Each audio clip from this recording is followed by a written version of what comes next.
All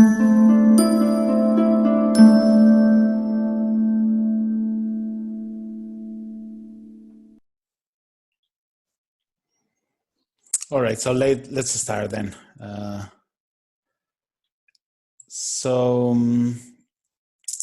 We are talking today about the Yellow Wallpaper, which is a short story written on 1892. That's quite a long ago. And at the time, it wasn't very well accepted, mostly because of its views on this female hysteria that at the time was very commonly diagnosed.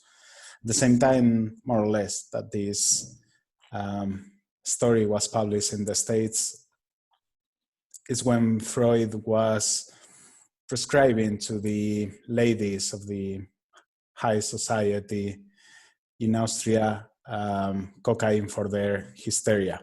And he was treating their hysteria, well, in what it was known at the moment, and the physicians knew at the time about this kind of psychological feelings, situations, or distresses. Anyways, let's see what the story made us think about. Let's see if you liked it. Let's start with a round of opinions in the order you are in my screen. So the first one would be Angela. Angela, did you like the book? Yes, I really liked this story. I mean, about the hysteria thing, the feminist, the story also, I mean, the characters, the description, the style, the thing with the yellow wallpaper. I really like how she was so obsessed with that. I think it was really well written. So I really like this story in general. Good. Emma, what do you think about it? I loved it. I felt really moved by it. So I don't know.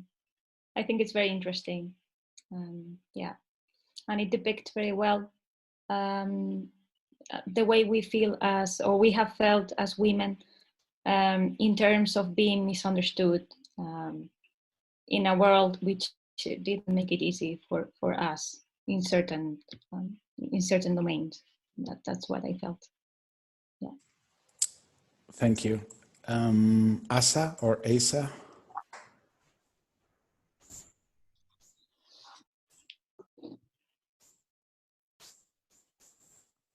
Okay, now you can hear me. Yeah. It's Asa. I liked the story. I liked how there was like this obsessive compulsive quality about it. I really admire that, and I like its implications about this woman who can't really do anything and is just trapped by society and her husband. So I really enjoyed that. Thank you. E. Perez, Yolanda, right? Yes, I really like the story because I think it's very well written, it's very descriptive, and I think that also it was, although it was written in the 19th century, I think it could be very well in some part contemporary. So I like very much. Okay, Roberto. I liked it. Yeah, I think it's very interesting. It's very. I think I'm going to like the discussion more than the actual story because I think it's very interesting in terms of all the things that you can talk about it. And I think it's more stories more meaningful if you have a little or if you know a little bit about psychiatry and women and women's health and yes, a little bit of that. So yeah, I'm happy about the discussion today because I think it's going to be very interesting.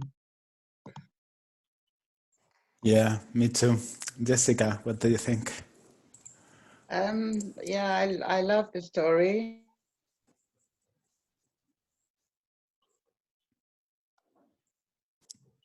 Jessica, your connection is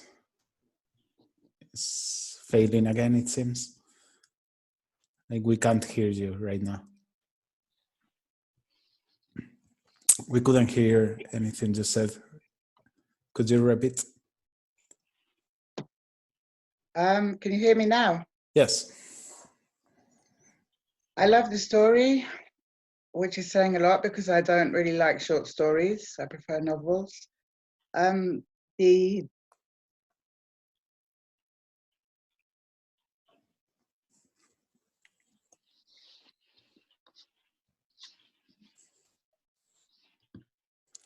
Jessica, we can't hear you again. Let's continue with the round of opinions and we'll get back to you in a bit, maybe. See if it works. So, Mo, what do you think? Well, I'm usually last. Okay. Wasn't prepared. Oh, yeah, I think my opinion seems like maybe it's similar to Roberto's and that I thought it was interesting as like a historical document, kind of. I think it's well written. It's not the kind of writing that I necessarily enjoy, I guess, as like a story. But I do think it's well written, and I do think it will be, I enjoyed it because of the historicalness of it and the topic that it was touching on. I do think it's good. I just don't know. It doesn't like, it's not the type of writing that I personally enjoy. Like I wouldn't read an entire novel in that style, but I do think it is well written and well done. Mm-hmm. Michela?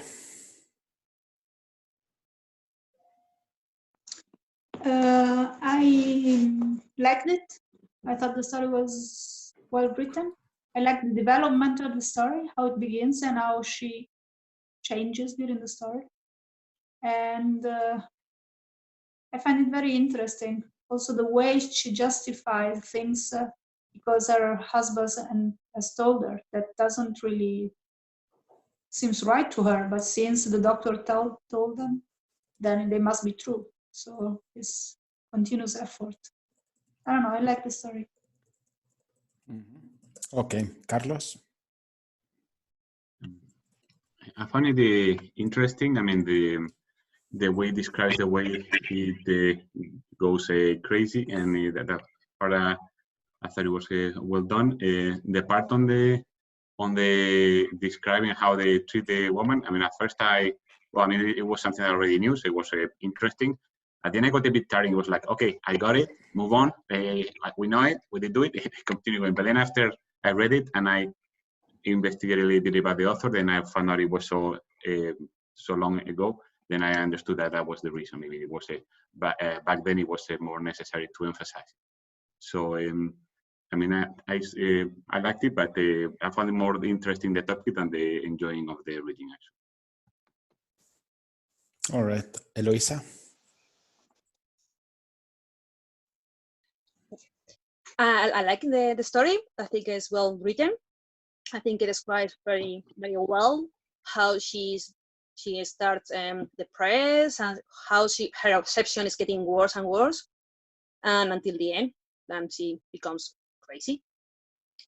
I like the way they describe how the doctors treat her, because it describes how in the end of the century, the 19th century and the beginning of the 20th century, how doctors treat mental illness, and especially women mental illnesses. And I think that's well described. Because I was interested in the story, I read a little bit about the author because I didn't know anything about her. And I read it was based on her experience because she suffered depression, what it makes even more interesting. Yeah, I really like it. Okay, Andrea. Yes, I really, really like this story. I have to say that for me, this story is way more scary than, you know, horror stories about monster or ghosts. Like for me, it was especially the ending. For me, was very shocking. I have to read it again in Spanish because I wasn't sure if I understood correctly the ending, and it was I really like the ending.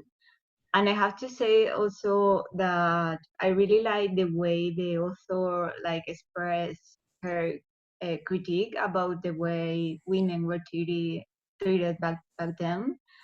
For me, I was very amazed with the date of the publication of this story because I think it was very brave to express such a clear critique to the way the women were treated because with the husband, I mean, he's a doctor, and obviously you could say that psychology was not that well extended maybe back then, but he refused to say that the woman is ill, but also he treated her like she was like weak and she couldn't take care of herself. And especially I think the key is like the way the husband like doesn't want to hear when the woman at the beginning tried to express the way she feels. I think that's very amazing the way the author described it. I really like it. Good. Eugenia? Eugenia, are you there? Maybe not. Antonio? Hi. Sorry, I'm having some issues with the connection right now. So okay, we'll give you a couple of minutes. Yeah, please. I'm just trying to connect the headset. Okay, Jessica, do you want to try again? Yeah, I've been playing with the audio settings. I don't know if this is better. We can hear you very well. Because my connection is just shit. Orange is terrible. Anyway, I really liked it. I like the way everything is described in her own thoughts. Nothing, I mean, nothing is explicitly said. You just see how her thoughts descend more and more and more into total madness. Yeah, I don't think she's particularly ill. I think she's made ill. But we'll see what people think. Okay. So Eugenia, Antonio, any of you are ready?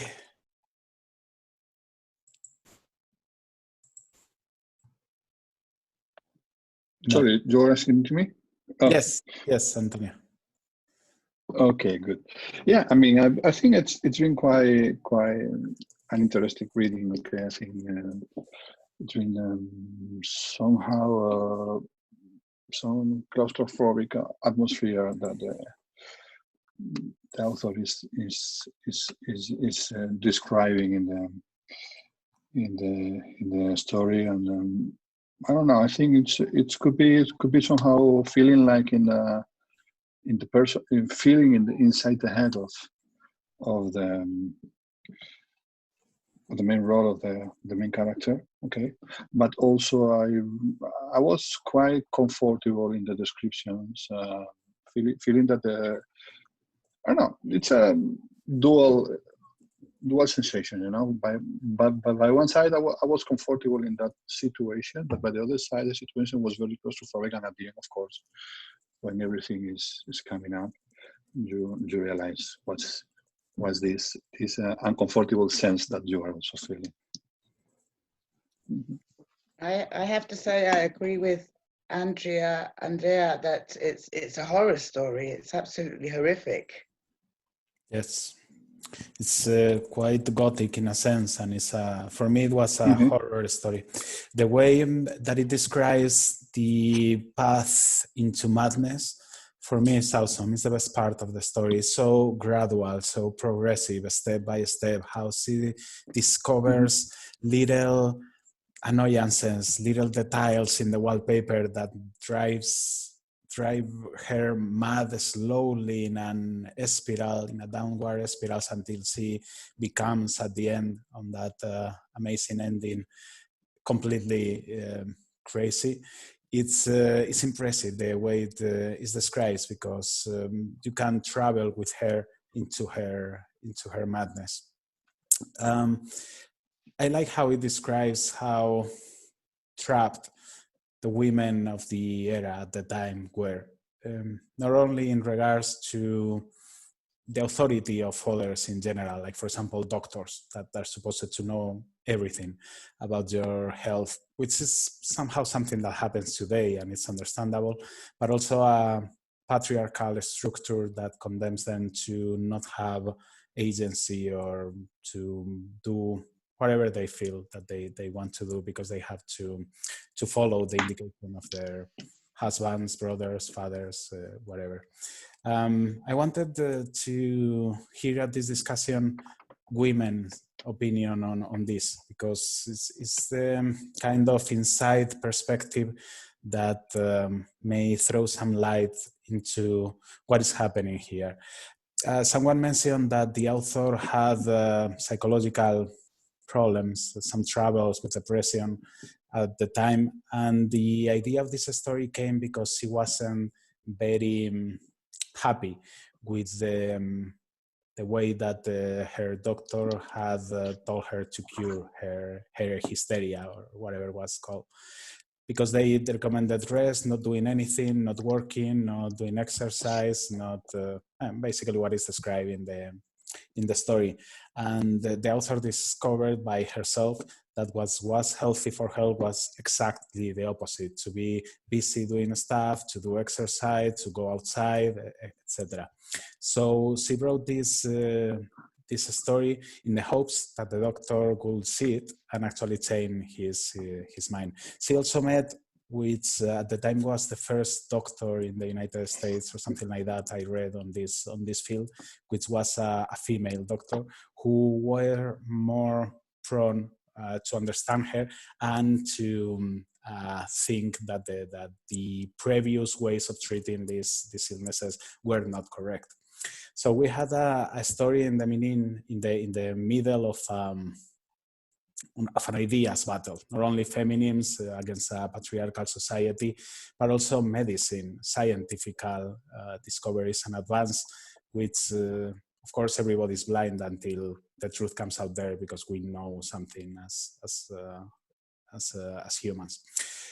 In general, I love the story a lot. I liked it much more than I thought when I chose this story, and I like it that most of you also like it. Regarding the style, the writing style, I like how fresh it is. It's at some points very, very informal. It's quite fast, even cheeky at some points, playing with the language, and for that reason, it's something very refreshing that I enjoy. So yeah, I like the story. Eugenia, we can see you now. Maybe we can hear you too.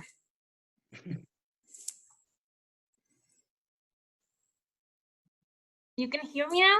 Yes, we do. Oh, thank God. I'm sorry. I'm having some problems with everything. So yeah, that's that. About the story. Sorry. Yeah, I liked it. I thought it was interesting. I wasn't expecting the hysteria angle of it. I thought, and at the beginning, I must say I didn't quite understand. Was she trapped in the room? Wasn't she? She was able to leave, wasn't she? Was John her husband? Was he, I don't know, some sort of madman keeping her there? I don't know. I was a bit confused at first. But yeah, I liked it. I thought it was easy to read, even though the language was quite not contemporary. But yeah, I thought it was very interesting. I wanted to keep reading and find out what was happening. And yeah, I think it's a very interesting theme to talk about in a short story, especially at the time it was written, because it was such an important part of women's lives at that time, to be always diagnosed, especially after giving birth, with this hysteria, this madness. So I don't know, so convenient. Like at every time someone was a bit, I don't know, more emotional, more passionate than it was acceptable, you were automatically diagnosed with something no one did really understand. So yeah, I think it's very, very interesting, and I wasn't expecting it, so it caught me by surprise. I liked it, but not it. I don't know how to describe it, but I liked it, but more because of the subject than because of the story itself, basically. Yeah, this is something that many of you have said, that more than the story, you like the topic that is described. But then what is the topic of the story?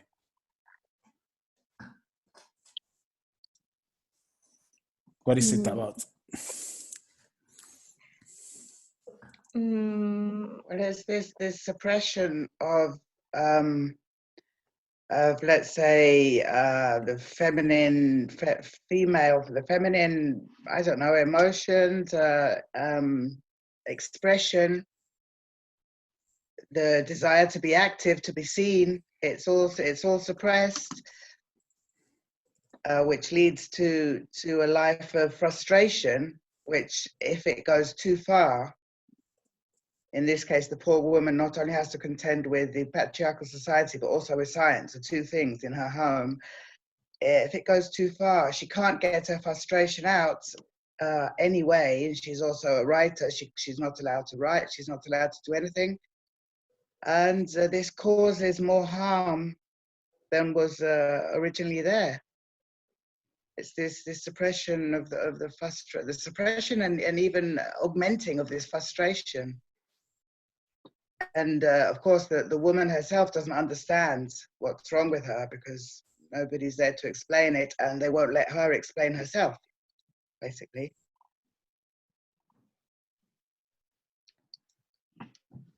I think also that it's a kind of the subordination of the woman in the marriage, because he was confined in the room without working, without doing that, and I am not so sure if I have a doubt about the story, because I am not so sure if she was really ill, or because of the confinement he has, she become mad. I am not so sure if this rescue that it was called in that century was caused the contrary effect, because I am not so sure if he was really in a depression as they, or it was a pretext to stop her from working, from writing, and all these kind of things. So it's a doubt that I have. Yeah, I have that doubt too. Besides, I mean, she could be ill since the start, since the beginning, but I wonder if what made her really, really sick was the way she was being treated, the way she was being cured, worsening her condition maybe. But I think she was depressed, like a normal depression as we know today. And it's really important the fact that maybe in the story it's like a little detail, but the fact that the woman had just have a baby, right? So it's like nowadays we call it like a depression postpartum or whatever. Yeah, I think it's postpartum depression. Yeah, I agree. Exactly. And so, and the way they treated her is, I think, is the key of why she gets worse and worse every time. Yeah, that was also my impression, that she, yeah, I think that the mentioning the baby was a big clue that it was supposed to be or whatever. I don't know what from her perspective, but we would diagnose it now as postpartum depression. And like somebody said earlier, everything that the doctor said was like the exact opposite of what you're supposed to do for depression. Like you're supposed to exercise regularly. Sorry, our lights are going crazy. Have some sort of virus or something. Our lights are infected with a worm or something. Yeah. Anyway, everything they did is like the exact opposite. Like for depression, you're supposed to get plenty of fresh air. You're supposed to exercise regularly. You're supposed to eat well. You're supposed to have a social life. Those are all things to help you combat it. And they did the exact opposite. Stay in this room, don't move, don't work, don't eat unless you like really, really want to, and don't see anybody, you know, stay by yourself and don't express yourself. I don't know. Maybe I think it can be contagious. I don't know. It's the only thing I can think about. Well, I think back then, I think they were not aware of the postpartum depression. I mean, I think that's something a recent concept or discovery. But I think she had something because she felt weak and she felt bad. But I think at that time, it didn't matter what women had. They almost always associated it to some mental problem. So, and for them, I think for mental problems, they always recommended the rest. And of course, on top of that, they treat her like a child for all purposes. For me, it also struck me that quite often some of the remarks from the husband, he says, do it for my sake, not for her sake, but for his. It's like you treat yourself well so you get cured, so I don't have to worry about you. So it's extremely paternalistic. Yes, I agree also. Like I think that it could happen to any woman in this time. Like maybe she had depression before or depression or something, but I think that the madness is because the treatment, and also because when she's describing the things in a moment, she's writing like, oh, I feel bad, blah blah blah, oh, but I can't speak about this because my husband is telling me that I can't speak about what is happening to me, so I will describe the paper in the wall. So I mean, she couldn't even speak about emotion. It's not just exercise or she couldn't go out. It's like she couldn't do anything. So for me, it's clearly that the thing that is happening to her is that she is because this kind of treatment. Absolutely. The point. So the point here is that obviously the family is somehow hiding this kind of depression, postpartum depression. Okay, it's quite frequent. Okay, it's hiding because of it's not well seen outdoors. Okay, so it's better the resting treatment, rest, and they are somehow hiding. The husband is not willing to isolate her.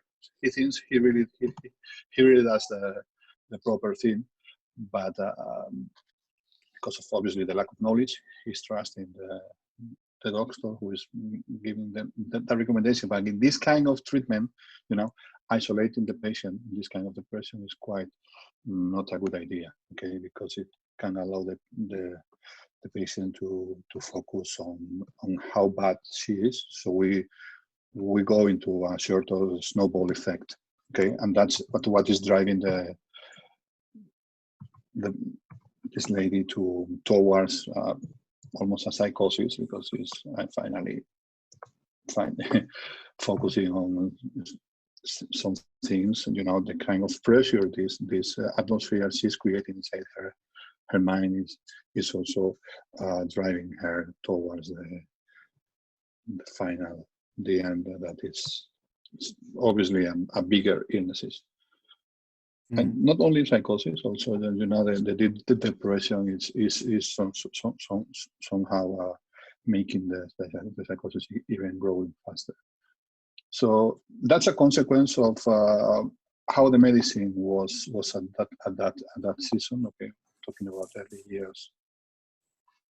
of the century, but also is how the society was treating the women under these circumstances. Okay, it was not quite understandable that somebody in a good position could be depressed, okay, or could be, after having a baby, it's like, finger pointing her, like not being a good mother, or rejecting being a mother, so not well received by the family, by the parents. So it's quite a consequence of the culture, the lack of knowledge, okay, and the prejudice against women in that particular area. So it's a quite dangerous cocktail. Emma, you wanted to say something? Yeah, I think that at the beginning, the reader becomes aware with the idea that her romantic expectations have been let down. She says that romantic felicity would be asking too much, right? And many things were asking too much for her, right? So her husband is a very practical man. He's interested in figures, in reason, not in feelings. That's the impression we get. And I also get the impression that her truth is never vindicated. So I didn't interpret the ending as her becoming mad. Maybe I misread it, of course. But I felt it was a story of liberation, of many women who have been trapped by that yellow paper being the symbol for, I don't know, convention at the time, I don't know. And somehow it is a story of, I don't know if you've read Kate Chopin's The Story of an Hour is another short story, which reminds me somehow of this one. And that is, I got a different impression maybe regarding the ending. Yeah, but I agree with, I think, all the things you said about depression and so on and so forth. But I think her illness is more, in my view, her truth not being vindicated, her feelings not being regarded or understood by anybody, being nobody, being not understood by, not only by her husband, but also by that Jenny, I think it's her name, who is a woman who is somehow incapable of understanding her. So she feels she has to hide. She's hidden behind the yellow paper, and she feels that she has to scrape the paper to break it in order to find a way out. That's the way I read it. Yeah. Yeah, I think there's a mixture of the two aspects everyone have mentioned. I mean, I do think that she became mad, but at the same time, in her madness, like he become obsessed with this woman, and I guess she sees herself in the woman in the wall, and she wants that the woman could be released. And I guess it's a metaphor as well. So I think you can combine the two points of view. I don't see the child. I don't see her condition as postpartum depression, and I don't apply to it so much of a psychological reading. I think the husband, being both obviously a male but also a doctor, just highlights the dual repression of this woman. She's both repressed by her marital status but also by science. And so I think that we don't know how old the child is. It's called a baby, but I suppose you could have a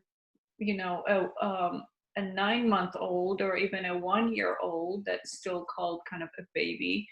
So I read it as the lack of freedom and the lack of expression and the complete lack of choice for this woman that is at the center of her woes. And it has really, and the fact that she just had a child is kind of brought in halfway through the story, but I don't think it is necessarily a guidance for us to interpret it now 100 or so years later after it was written.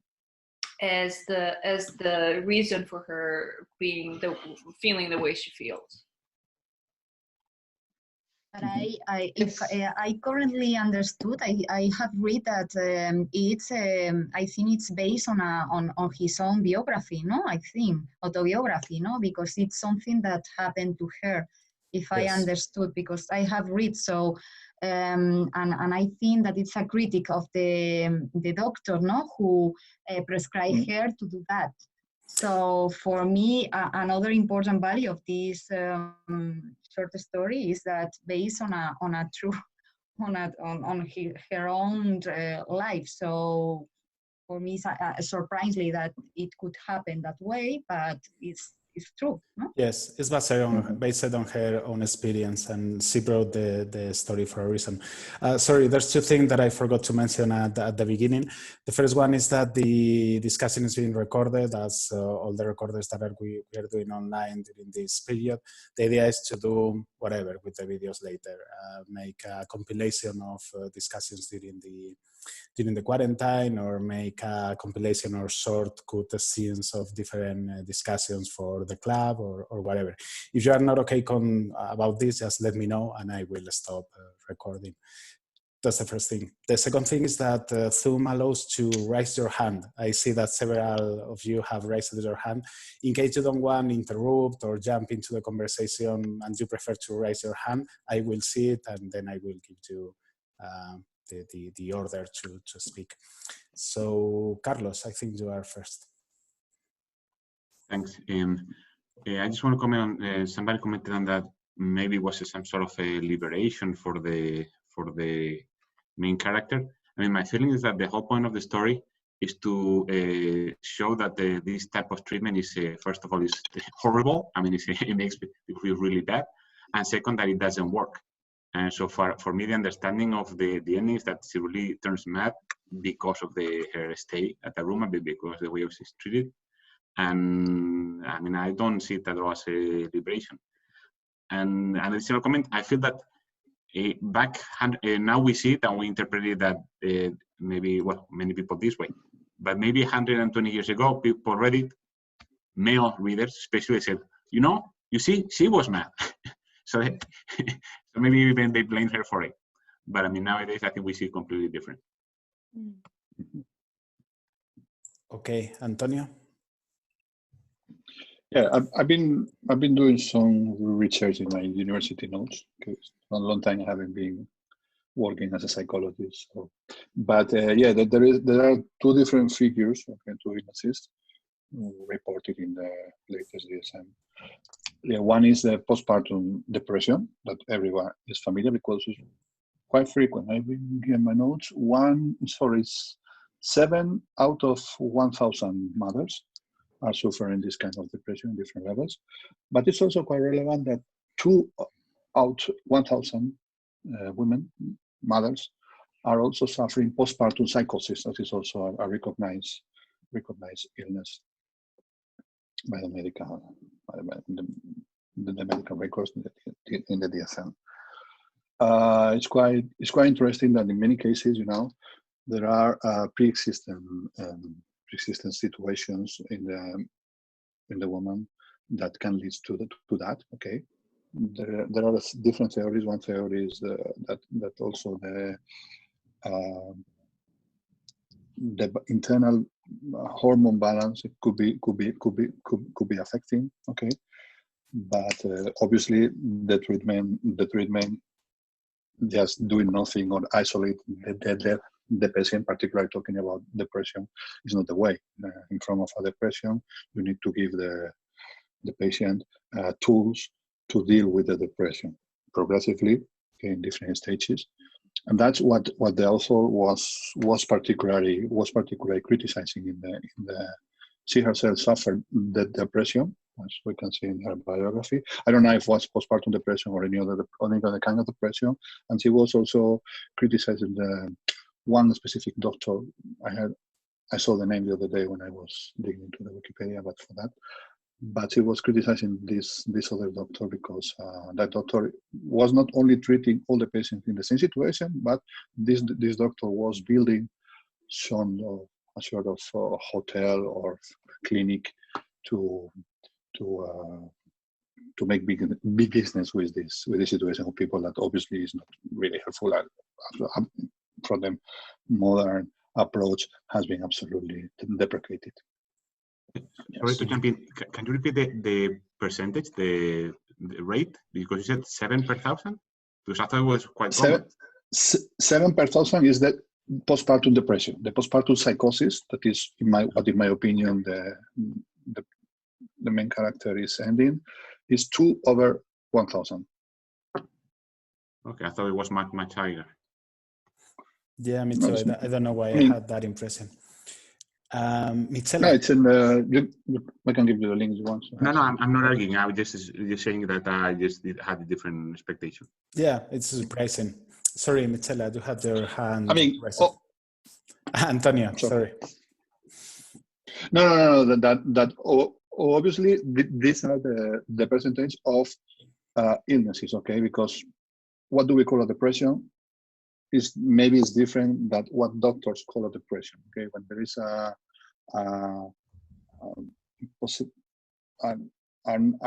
real chance of going beyond that's what the depression is called. Okay, because feeling bad, stress, or after being a mother or a father. Okay, it's quite frequent. Okay, well, but it's not the same that a real depression, calling it an illness, and requires a specific evaluation. So it's quite, it's quite frequent, but not so popular as we can assume. Thank you. Now, Michela, yes. Michela, sorry. I have mixed feelings about the ending because I do think she gets crazy, but I also think that it's a liberation. I mean,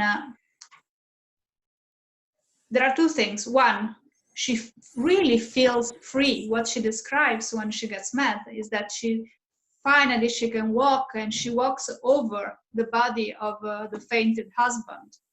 So that's, for me, was very symbolic. And if I think, how could this story finish? This story could have finished with her even falling in even a more deep depression, because in the end, in the story, she's still fighting in a way. She writes a story. She writes her notebook. So in a way, she is trying to live. So the end could have been also a depression where she just stopped doing anything. And instead, well, she gets crazy. But in the craziness, she gets the freedom. So I don't know, it's a very interesting ending for me. It makes me think a lot. Also because it makes me think, because the author got through this. And so what is she trying to say with an ending like this? What is her message? Yeah, it's something that Emma was saying before too, like she's literally walking over his husband when he faints, and this can be a very clear symbol of liberation. So yeah, it could be. Angela, do you have your hand raised? Yeah, I wanted to ask a thing about depression, like this kind of hysteria. It was just a thing for women. I mean, it didn't exist in men in this time. Like, if they were depressed, what was the treatment? I mean, the treatment, like they isolate women, but what happened with men if they have this kind of depression or whatever? Good question. I don't know. If someone wants to answer to this, if not, we jump to Roberto, who has his hand raised. Well, men don't suffer from depression. they just have to carry on, and I don't know, I assume they go mad in their own ways, but they're able to be active and to hide it better, I suppose. So this hysteria was only diagnosed in women, like yeah. So actually, I just found out that this hysteria was tied to the uterus. So only people who had uterus, namely women, could have this. And yeah, it's crazy. And male hysteria was a debated topic around the 19th and early 20th century. It was not until World War I that hysterical men were diagnosed, but it wasn't the same diagnosis. It wasn't male hysteria that had been so debated, but they invented shell shock or war neurosis, which later went on to shape modern theories on PTSD. So they always link this to war, to their experiences in World War I, instead of just accepting that female hysteria might not be so female after all. I looked up this is crazy. Oh my god! I can tell you that the first use of the term hysteria was by Hippocrates in the ancient Greece. Okay, and that's always been obviously short of machist approach to this, because obviously we know now that men can also suffer. It's not called hysteria in the books anymore. Okay, it's called, there is a short list of groups of symptoms: neurosis, conversion transform. Also, for example, the PST, post-traumatic stress, is one of these, is considered having similar symptoms. Okay, it's in the same group of neurosis. Okay, that is not only for women, but again, the culture, the lack of knowledge, the lack of development in the psychological science was also making treating not only this kind of patients. Almost every mental patient was mistreated till maybe 30 years ago, even now in some places. But also, I think that the point was that the concept was women were supposed to stay at home, so the treatment would be for them to calm down. So the concept was women have to stay at home and men have to go and work. So the treatment would have been different for that reason. The hysteria diagnosis was even used by Sigmund Freud, so you can see. Okay, and Freud is not well known for being feminist, particularly. So I wanted to say that I looked up the rest cure by Dr. Mitchell, who was the one that treated the author, and it says it was developed to treat different nervous illnesses, hysteria, neurasthenia, and other ones.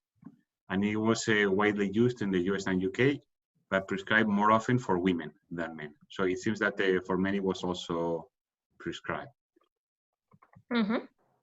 And I was also funny that somebody just mentioned that back then people thought that the women had to stay at the home and the men had to go out to work. Today, many people still think that, unfortunately. Yeah. But that's also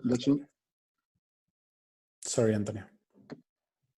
No, that's also affecting. Also, I mean, a man was not supposed to be suffering this kind of mental illnesses because it was a sign of being weak. Okay, only women. We know in the present that is different. Okay, there was an interesting theory. Maybe I'm going out of the subject about the geniuses. Okay, why most of the geniuses we know now are men, not women. Okay, in some points, maybe the society in many ages was most tolerant with this kind of behaviors from men than for women. Okay, women were automatically finger pointed, even blamed for something, or simply hidden inside of the families or in this kind of clinics, and that are quite terrific sometimes. I can remember the case of the lover of Auguste Rodin, was also a great sculptor woman. That was also she was a genius, and she passed most of her life locked in a mental institution just for being in love with Rodin. So that's insane. Yeah, it's insane. Roberto, you've been waiting for a while. Thank you. I was going to say about the postpartum depression that I think the data is not really doesn't really show the real issue. I think because I think there are more cases than we actually know or that are actually recorded. Because many women don't talk about it because it's not really nice to say, I feel like shit and I don't want to see my baby right now after giving birth. It's not really, in terms of our society, it's not really appropriate to say that or to feel that way towards your baby, that you feel a rejection towards the baby because of this whole idea that the pregnancy is such a beautiful process and giving birth is like amazing and that the baby and you have a most beautiful connection and that you fall in love with your baby the moment you see it, and that happens for some women, but apparently it doesn't happen in every case. And many women feel terrible after they give birth and they feel disconnected from their baby and they may not want to see it or hold it, or they may not feel loving towards the baby. I'm not saying they want the baby to suffer or anything like that. I'm just saying that maybe they just don't feel they care about that baby more than they would care about any other baby at first in the beginning. I've read about women who say that after they gave birth and they had this depression, postpartum depression, it took them some months to really feel okay and to really feel like that they do love their baby. Actually have some friends who are doing a little research on postpartum depression. They are recording cases at 12 de Octubre, the hospital.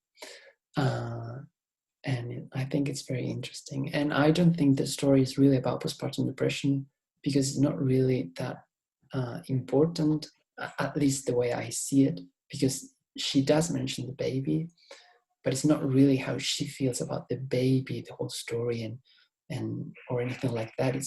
It's about the process and how symbolic everything is, and also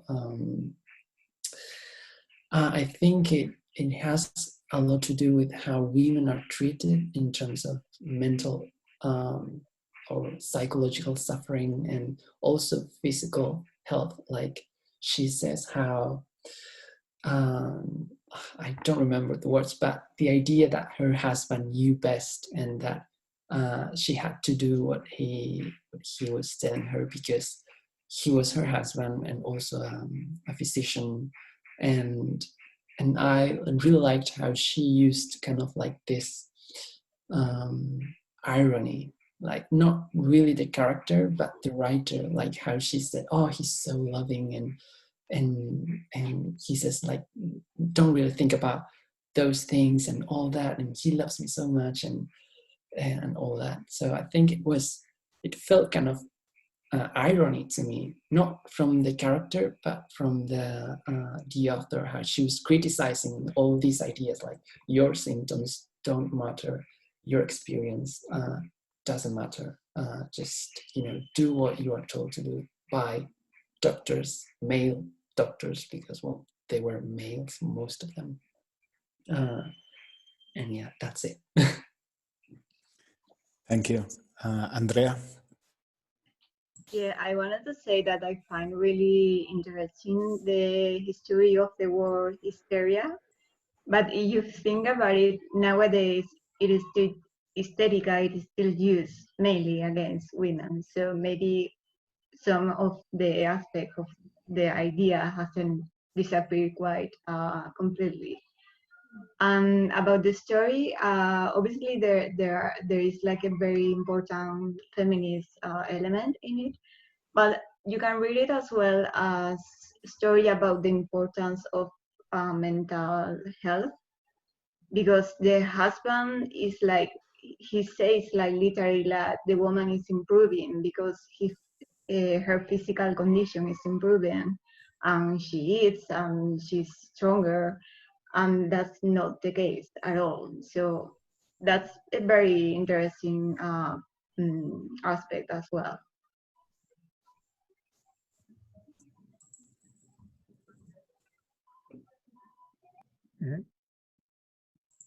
Yes, there's two conflicts happening in the story. One is the patriarchal society, and the other one is science. Yeah, because what they knew at the time was not so well. That they didn't know as much as we do, and we know nothing probably compared to people in 200 years. Eloisa? Yeah, I'm agree. I think it's a critique of how it was treated, mental illnesses, and especially women in that period of time, how doctors treat women as weak, down human beings. They weren't as strong as men.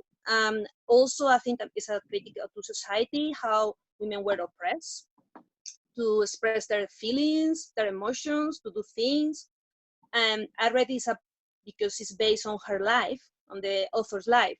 There's some parallelisms because she was obviously a writer. She says because women didn't have a lot of ways to express themselves, to be part of society, to perform in society, one of the things that they could do was writing. And that's one of the first things that the doctors say, you are not allowed to write, to express yourself and to write. And especially because she loves to write, is one of the first things that he forbids her. And it's another way to avoid women to be part of society. Yeah, I think I agree with all the people and they say that is two critics. Doctors and how this treatment was realized and performed, and feminism, how women were treated in society as a weakness. Yeah. Yeah, Eugenia. Oh, sorry, Jessica. Did you want? Yeah, I don't know where the hand is. Oh, okay. There's an icon somewhere, but if you want to respond to Eloisa, feel free.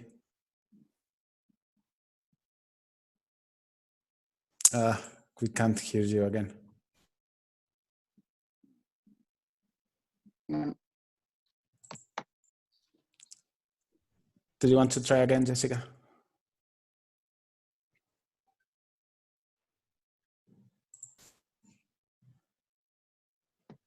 Hello? Yes, we can hear you now. Women were not allowed to express themselves, and he says she's getting better the quieter she is and the less she complains and tries to talk to him. Yeah, when she stops saying what she feels, she seems to be getting better in his eyes. And then the idea that he takes this house for 3 weeks or 3 months or whatever is like an attempt to isolate her so people don't see her because she's ill, she's hysterical. It's not the proper behavior of a woman, so all this repression. And there's something I wanted to ask you. The room where she's in, they say that it has bars in the windows. It has things on the walls that could almost be for chains. They say, and you know, the wall is scratched. This is apparently done by the children that had been there. But you know, it could be also an allusion to the way she's being restrained also physically. Although at some point, although it's not said explicitly, well, metaphorically it's understood, but maybe even, you know, that there's the door is locked. She has the key, but does she really have the key? You know, because she's going into madness, we can't be sure about these things. Just an idea. Yeah, I think the that end. Sorry. the room is yellow because I mean they put her in the unseparated room that happens to be the game room for the former children of the house. That's what they say. That's what they say. But all these bars and locks and I don't know. It's suspicious. Yeah. Obviously, she builds her own reality to adapt to herself to that situation. So, yeah, there is room for interpretation. Right. I don't think it's really that open to interpretation. I mean, at the beginning, she talks about how things have been destroyed by the kids, like the wallpaper's torn off, and there's like bites taken out of the bed and like this stuff. But then at the end, she describes herself doing all of those things. Like she rips off the wallpaper, she bites the bed, she slams her shoulder into the wall until it makes a hole in the wall. And like, so she's destroys the room at some point in her depression. And yeah, there's a part at the end that I don't know if this is what you're referring to as well, Jessica, that she talks about there's a rope that she's like tied to. And I interpreted it as that she was gonna hang herself, that she was gonna kill herself, but maybe it could have also been that they had restrained her to the bed. I didn't think about that, but that could have also been what she was kind of describing in the very end of the story. Eugenia, you had your hand raised for a while. Oh, yeah. So I wanted, on a completely unrelated note, I really, after reading the full story, I really was reminded of the very modern Munchausen syndrome, in which a parent or a family member becomes obsessed with diagnosing the child with illnesses and sicknesses, and even causes those kind of symptoms themselves. I'm sure that I was reminded of this illness, of this mental illness, because I recently read a novel about it. But it really brought to mind this idea that of illnesses as and sicknesses as a way and means to control other people, because that's what this syndrome is all about. It's about controlling the the child you want to be sick all the time, you want to care of. And I think this hysteria attributed to women probably had the same, if not the same purpose, the same consequence. It controlled women in a way that it locked them into mental asylums.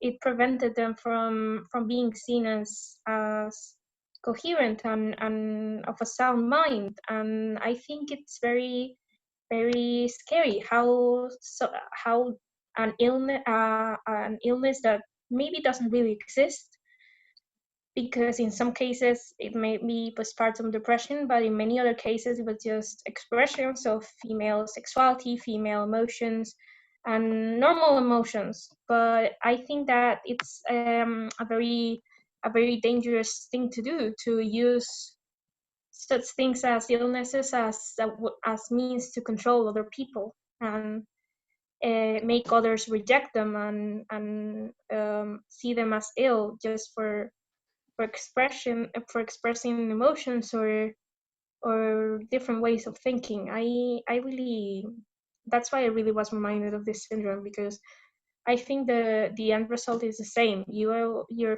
freedom ends up being coerced and it disappears because of this imaginary illness someone has pushed over you. Emma? I was thinking about, it might be interesting to talk a little bit about what the yellow wallpaper means. Well, I mean, it's a very symbolic thing, right? And I have come to like different conclusions, but I guess she describes at one point a woman behind bars. So I think that woman behind bars is, or might be, her true self. Who she really is. That's the way I interpreted it, because I didn't see the madness thing that you were seeing, and I'm sure you're right, but that's not the way I read it. So in my view, the person who is really mad is her husband, not her. So in the end, those women creeping outside are not the mad ones. The mad ones are Jenny and her husband. So I think that yellow wallpaper is yellow, maybe because yellow is a color that doesn't allow for darkness or being sad. Yellow is happiness, right? I saw Inside Out a few days ago. So that's how I see it. So yellow, how can you be sad when you are in a yellow room? It's kind of difficult, and it's a little bit, I would feel a little bit of discomfort if I was in a yellow room and people telling me to be happy, okay? And if I am not feeling happy, okay? So I don't know, that's the way I saw it. That woman behind bars in that yellow wallpaper is us women when we are not understood and we are misinterpreted. And that's the way I saw it. Thank you. Yeah. For Spanish people, yellow is bad luck, usually, right? Traditionally, yellow is bad luck. Andrea. Yes, I completely agree that maybe the woman is crazy, but the man is a psycho. I mean, the way he treated. And about what Jessica and Mo were saying, I think it's very difficult in this story to tell what is reality and what is only inside her head. For instance, I was wondering as well, there were a couple of details where she says that the husband and the sister were like looking directly to the wall, like very suspiciously, and the sister even touched the wall. And for me, I get the feeling that maybe in some way, both the husband and the sister were trying to get her worse. I don't know, but of course we don't know if it's reality or it's a sign of paranoia, maybe. Yeah, Eugenia. So since we were talking about the meaning of the yellow wallpaper, I had heard about this before, but yellow is a very special color because in Western culture is the least loved color. Everyone prefers any other color rather than yellow. And as I see, the numbers are that only 6% of responders in Europe and America say that yellow is their favorite color. And a lot of people, very high percentage say it's their least favorite because yellow often elicits very strong reactions. It's a very particular color, and there's some type of mental illness. I don't know what's it called in English, but it's a special type of phobia of people that can't stand the color yellow. They just can't bear with it, and they run away whenever they see anything yellow. And it really exists. It's quite rare, but and it doesn't exist with any other color. But on the meanwhile, in the eastern part of the world, it's a very loved color. It means luxury, nobility, goodness of heart. So I think that maybe the author chose the color yellow because in the Western world it has such a bad reputation. I mean, many people hate yellow. I hate yellow, and my house is all yellow, and I hate it because it's such a bright color that you can't look at it like for a long time without saying, wow, it's too much. So yeah, I think that maybe it's because of that, because it has such a reputation among people. I'm sorry if someone's favorite color is yellow. That's funny because I'm not a yellow hater either. Actually, for real, like my favorite color when I was a child was yellow. Like not right now, God, it's horrible. I have proof. Like I have like the handprints that they made you do it in color. You do as a child in your favorite color, and I choose yellow. But I think I think it was because I was fan of the Yellow Power Ranger. The Yellow Power Ranger. It was the best one, of course. Well, it's a reason as good as any other. Cool. I remember in my childhood, people liked it because of the Abeja Maya cartoon. Yeah. Abeja Maya, Power Ranger. My mom's favorite color is yellow, and she paints everything in the house yellow, and I hate it. For example, our sofa is yellow, and it's horrible. But it's hideous. why? I hate. Why particularly this Because color? it makes me nervous. Because in theater there is a legend that the yellow gives bad luck because Molière was dressed in yellow in the act where he died, which is not true, but is the reason people in the show business hates yellow. Okay? But really, yellow is a color. I mean, it's not particularly a color that is calling for some special Clothes. feelings. No one uses yellow clothes, for example. Yellow? Well, you're wearing one right now, but yellow what? No, this is actually green, but it's because of the light. No, it yellow. looks like it. But like maybe it's something in Spain, because in Spain actually we hate the combination red and yellow, call it dress like a flag. Okay, but actually in many countries it's considered a quite nice combination, yellow and red. Okay, that's because it makes sense. So I think it's more cultural, the hating of one particular color. Anyways, even inside the culture, we say in Spain, para gustos, los colores. Cada uno elige uno, sí. To mean that everybody has its own opinion and its own taste in things, we say that the colors are there. Jessica, you have your hand raised. Oh, did I find it? Yes, I it's wasn't there. sure. Yeah, finally. Apart from the color yellow, it's the stripe, the little stripes. I don't know the markings that the paper has. The pattern, right? They don't match. They go off on strange directions. It's not only the color; it's a very disquieting wallpaper, whatever color it was in. Which sort of leads her to look at it more and more. She has nothing else to do, so she just stares at these different markings to see if there's anything there. I don't think it's so much the color yellow, it's everything else.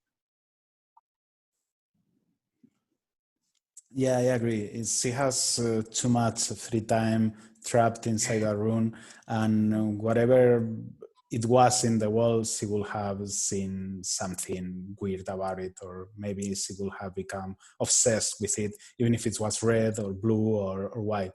Unless there's something that we didn't mention, something magical or supernatural or from another world happening here, and it's just not craziness, which is also a possibility. Mo, you have your hand raised. Yeah.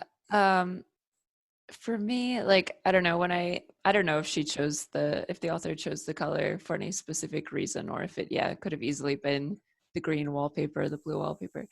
But for me, when I hear yellow associated with paper, like yellow when it's old, paper when it's old, it yellows. So for me, the yellow wallpaper, I pictured as really dingy and old and like almost moldy and fading and just very like unpleasant, and kind of this feeling of abandonment and being trapped there would not be fun. I don't know that she actually describes it that way, but that's like in my mind when I hear yellow paper, it's paper yellows when it gets old and when it's neglected. She does. She mentions that it's moldy and has like fungus. So yeah, you're right.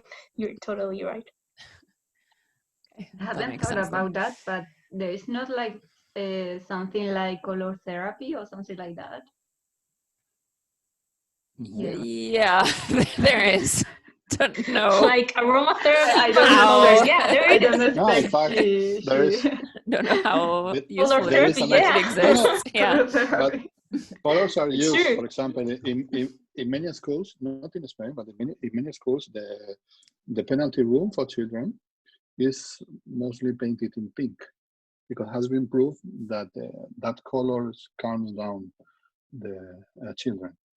Okay. That's yeah, I mean, I say and it's also in industrial psychology for work environments. There are also long studies for that.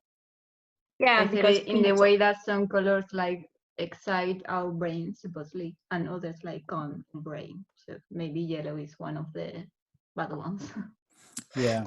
Actually, color therapy is very important in chakras. In what, sorry? Oh my god. In chakra therapy. Oh. Like aligning your chakras. Oh, like in yoga, opening the chakras and aligning them. Yeah, it's very important. Asanas. Yeah.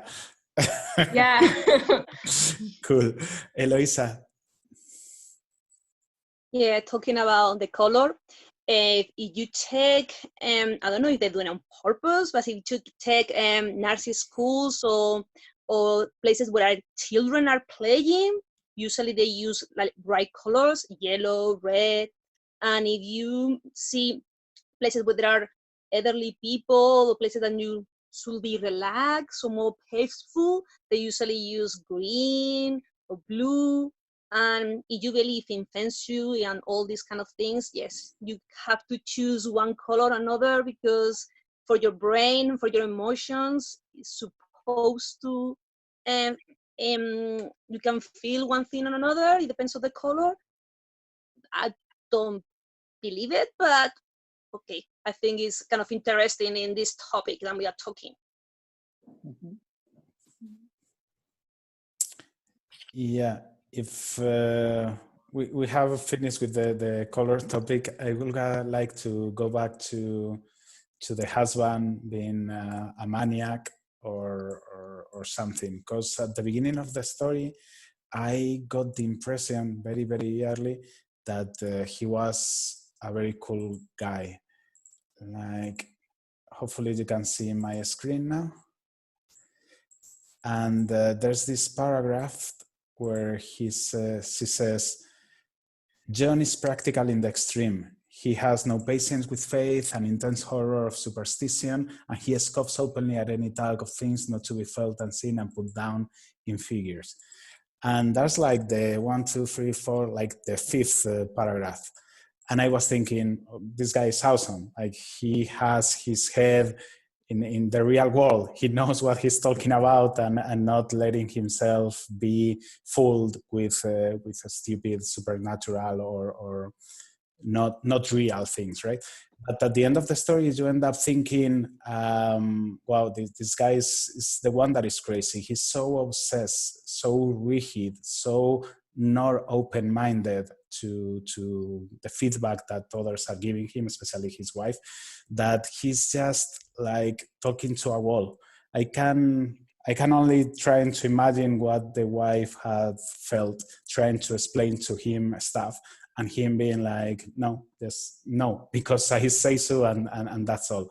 So the frustration for her must have been like really intense. But I don't think he's particularly a psycho or anything. It's the way society was. That's the proper way to behave. It was the fashion, the psychological, the medical fashion of the time to treat hysteria in this way. He was just being a good doctor. I mean, I don't think it was intentional. He was being an upright citizen, as I see it. Yeah, I see it that way too. Maybe society can create psychos somehow. Angela. Yes, I agree with Jessica, and I was reading like the last parts of a story, and she mentioned that he told that she was getting better when it was obviously not getting better. So I was thinking that maybe he didn't want to see the reality. Also, like, it's not a psycho, it's like this old-fashioned medicine of this time, and also he doesn't want to see how bad she was. Yeah, maybe he was so full of his own knowledge that he was blind to the reality just in front of him. Michela. In reality, to me, him and the story reminds me a lot of Ibsen, Dollhouse. I don't know, Casa de Bambola. I don't know the English. The Dollhouse. Yeah. Ibsen. Yeah, the dollhouse. House of Dollhouses. House of Dolls. I don't know. No, the dollhouse. It's called. The Dollhouse, Casa de Muñecas. In English. Casa de Muñecas. Perdona. Yeah. I was saying in Italian. Sorry, Casa de Bambola. reminds me a lot, no, of the relationship between them, of apart from the medical part. But so it's the same story. I don't see him as mad. I see he's like a perfect example of the men that were raised on that culture. Yeah, probably. What, as Jessica said, probably he was being not only a good doctor, but also a good husband, taking care of his wife. Roberto. Yeah, I agree with what you have said. I think that he was just being like a regular man of that era. And I guess that it doesn't really make sense for us because things have changed a lot. And maybe we see those practices as something that is just something that doesn't make sense. Like, why would you isolate yourself in that way to improve your mental health? But I guess in general, like in medicine, in the history of medicine, doctors have done many crazy things that we now consider that are very crazy, like maybe in English, like phlebotomies, no, like bleeding. How do you say that? Leeching. Sangria. It's called. Huh? Leeching. Leeching. Okay. Yeah. And things like that, and I think he was just like a very, very regular person. And in fact, nowadays, still women have to go through the process of her complaints and her symptoms, and their health is just not really seen. Like, for example, with fibromyalgia. Fibromyalgia. Yes. Yeah, fibromyalgia. Thank you. Like some people still believe, some doctors, that that's something that happens to hysterical women, and it's really oof. There are many strange beliefs about this disease that is very real, and still doctors. Some doctors believe it's just something that just happens to hysterical women, even though hysteria is not really a term that is really used in medicine, I hope, nowadays. And well, mental health and psychiatry can be really like a big topic for a discussion, and especially women's mental health. But yeah. Yeah, I think Antonio said before that hysteria wasn't really used anymore. There was different categories for illnesses, but hysteria wasn't the word used for them. Emma, to have your hand raised. Yeah, I think that the husband has an abusive behavior towards her. I don't know if that was the behavior of the regular man at that time, but I felt it was kind of abusive towards her, because he didn't give her room to express herself, which is, in my view, like the main problem, right? That she cannot, there is not a way for her to express her truth, her own feelings, right? And that's what I wanted to say, that he was so practical, so cold, that and she says that she feels scared at one point, that she feels that he has a scary look or something like that, a reproachful look, I think she says. And yeah, so it's kind of an abusive behavior that is not very obvious, but it's constant, it's psychological, and the only way for her to realize about it is to see in the yellow wallpaper all that pattern of abusive behavior in that wallpaper, right? I guess. Yeah, I mean, she's clearly being abused, okay? Not only physically being in the room, but also sociological abuse, okay? Nobody is talking to her, she's supposed to rest. My question, the thing I'm questioning myself is, who is the one we should be blaming after that abuse? Husband. Yeah, the husband is following medical instructions. Okay, his medical instructions. No, he's he's a doctor. He's a doctor, but in a different, but not for mental illnesses. He has some other patients. He's told. Okay, so he thinks he's doing the right thing based on his lack of knowledge. Okay, obviously we are not forgiving the husband because he's of course responsible for that. Okay, not being close enough to check the evolution of the treatment, getting her isolating, somehow forgetting her, not paying attention to her. She's lonely, she's abandoned. And also, obviously, when you see someone inside a depression, you can see how that person is getting a progressive degradation. The behavior, okay, he can check that lady is peeling the walls, or how she's behaving, how she's talking or not talking to the people. He can go to the doctor and see, I don't see a progress in that. So obviously he's responsible for that. But there are more people to blame. You know, the whole society around the whole environment around her is also responsible for the situation. But in my opinion, it looks to me that she's more blaming the medical profession in general than someone specific. That's the reason maybe the author is making the husband also a doctor, but not to blame also only the husband. I mean, I think there's a critic against the medical establishment acting the way they do against these women illnesses. But now that Emma mentioned it about the abuse, I have doubts. If it's only because he's following medical advice, taking care of her because he loves her, or if there's something manipulative about the way he talks to her, telling her things like do it for us, do it for yourself, or for the kid. Like, I loved you, so I'm doing this for you, when actually I'm putting you inside a room and locking you inside because I love you.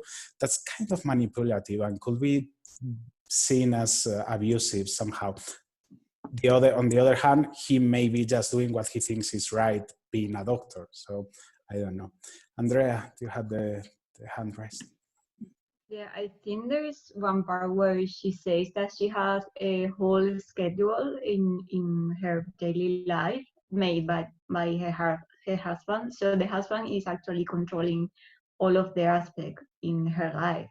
For me, that was very impressive. I think, I don't know if it's maybe a medical point of view, but he's controlling all her life. I mean, that's going over the line, I think. So I agree that maybe the author wants to make a very extreme case with the character of the doctor to prove her point, but I also think that she's describing an abusive relationship. But I think the point is that the author is criticizing a society that the norm of this society is abusive relationships towards women in general. I think that's one of the main criticisms, apart from the medical one. She even mentions the doctor, and he has the same name as the one who treated her. But another criticism is that this is the way of life for a great percentage of women in their marriage. Yeah, but I think it was also done in an unconscious way, because it is said that the idea of the story originated in her own experience with that doctor, but she said in her own words, the real purpose of this story was to reach Dr. Ware Mitchell and convince him of the error of his ways. So I think it was mainly a criticism to that particular doctor, because that's what she had experience with, I think. Could be. Mo? Yeah, I just wanted to talk about the husband as well, but other people have kind of said it now. But I think he was kind of in the realm or the range of normality for the time, but I don't think he was like normal. I mean, the passage that Adrian showed us, like she even says in the first part, he's to the extreme. So I think some of the things maybe would have been considered normal at the time, like, oh, he didn't really want to talk about feelings or whatever, but the fact that she is afraid to talk about her feelings, that she can't talk about her feelings at all, that he doesn't want her to write, I don't think that was like normal behavior. I mean, maybe it happened, like I said, maybe it was in the range of normality, just like there are normal people now who exhibit misogynistic views and treat their partners in a bad way. So maybe it was not a unique situation, but I also don't think it was supposed to be like, oh, this is culturally acceptable. And no, I think it was extreme because she had friends that she wanted to see where it felt like that would have been a relief, even male friends where she maybe could have been herself more. But this husband in particular is very suffocating. She can't express herself at all. She can't even speak anything. She can't write around him. I don't think that was like normal, like everybody was living that way. Yeah, maybe the era, the society, the culture they both were living was like the caldo de cultivo, however that's said in English, like the had the background, the atmosphere, the basis to the spawning ground. The spawning ground to make people spawning. SPAWN. Spawning. Okay. Thank you. Yeah, to create people like this husband, like this doctor, and especially this doctor is even more than the rest of the ones like him, maybe. Yeah, I mean, I'm not a historian, but what I'm just taking it from this story and other literature, but I mean, she seems to think it's extreme behavior that he exhibits. Like, she doesn't think that it's cool or like just normal or like just what you have to put up with. So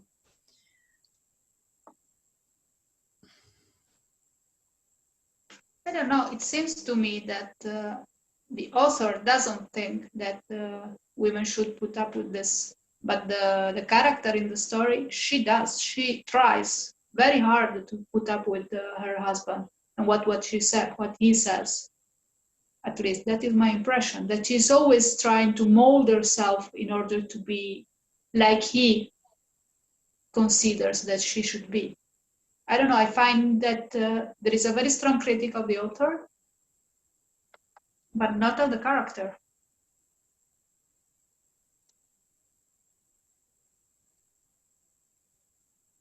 yeah, I don't know. I kind of saw that as another symptom of her depression. I mean, a contributing factor, but also a symptom. It's like I'm kind of in survival mode, or she's kind of in survival mode. This is what I have to do to kind of get through this, is I have to shut up and not let them know what I'm really thinking and count the eyes on the wallpaper or whatever. Yeah, and also and in maybe a way, I think that's why she became mad. I mean, she follows his advice and she suppressed her feelings. Like at the end, she even said like she wants to find the secret of the wallpaper for keep it for her own. Like she just closed up completely. Mm-hmm. Yeah, that could be it. Eloisa? I agree with everything that you said. And he's a doctor, and obviously in that period of time, they should behave like that because it was this kind of way to treat this kind of people, this kind of person with illness. But as well, I think he's too controlling. One of the things that I don't know that makes me more think about the situation is when she's trying to express not only her feelings, trying to tell him what she do during the day, obviously she was trapped in this room. She couldn't do that much. But even, I don't know, look at the mirror and the window and explain a little bit. He didn't allow her, or he didn't even talk to her. He being a doctor, at least, because doctors normally they are used to listen to people talking, I don't know, about their symptoms. And one of the things that, I don't know, made me think why he doesn't listen to her at all.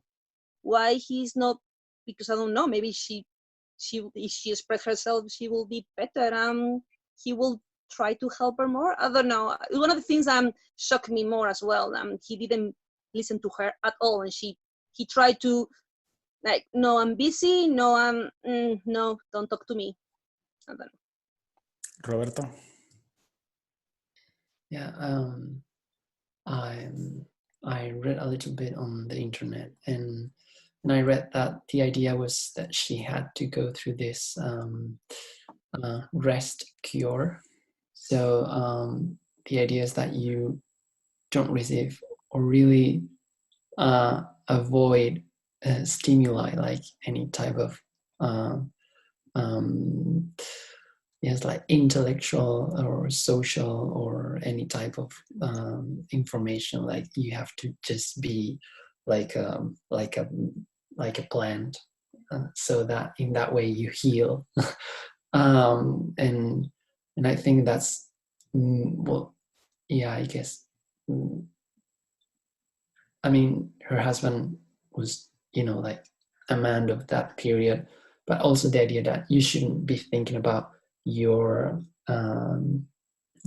things or what is happening to you or whatever. Just don't do anything at all. And then the idea of the room and not really interacting with anything and not writing, I think is part of the treatment in a way, because of the idea that she's going to feel better, which we know that that's not how we human beings work, or we know that that's not really helpful for us. Because have you heard about sensory deprivation? Yes. So in sensory form of torture. Yeah, exactly. And how the brain, so if you don't receive information from your senses, then your brain creates things. So for example, Oliver Sacks, he says in one TED talk, he says how he was losing his sight. So his brain, he started having like hallucinations, like geometrical hallucinations with colors and something like that, because of the less information that he was receiving through his eyes. And also like people who are in, especially, well, yeah, but I guess, well, especially older people who are in hospital, who are hospitalized, if they spend months weeks in the same room and they don't have much stimuli, they start having hallucinations with the doors or the walls and things, and it's really something that can really happen to anyone. So we all have the potential to have hallucinations and psychotic symptoms. So I think part of her worsening in terms of her mental state was iatrogenico. How do you say iatrogenic? No, it's part of the consequence of the treatment itself. So yeah, I guess the idea of the author is criticizing that. It was really harming for her. So she really wanted people to, women especially, right, to be not to go through that same situation. Yeah, I was thinking of the same studies when she's describing the wallpaper. Well, she describes it a lot, but as it goes on and how later she starts seeing it change, like depending on the light or in the morning, and this pattern, every time she describes it, looks completely different. And I was, thinking of the same studies, because it's true if you're sensory deprived or even socially deprived, like people who are kept in solitary confinement, and it's very common to start having hallucinations, either auditory hallucinations or visual hallucinations, because your brain just can't cope with not having the stimuli that we need. So it wouldn't surprise me if that was, I mean, it's obviously metaphorical in a way, what she starts seeing in the wallpaper, the bars and the woman, but I wouldn't surprise me if it was actually something that literally happened to her as well, that she started seeing things. But which makes her very, very advanced for her time to associate this, what happened to her, and this sort of near descent into madness with the treatment and sensory. Well, she doesn't say it in so many words, but you know, she's getting there, associating all these ideas when even the famous doctors are not doing this. Mm-hmm. Makes her, you know, they should have listened more to her. Yeah.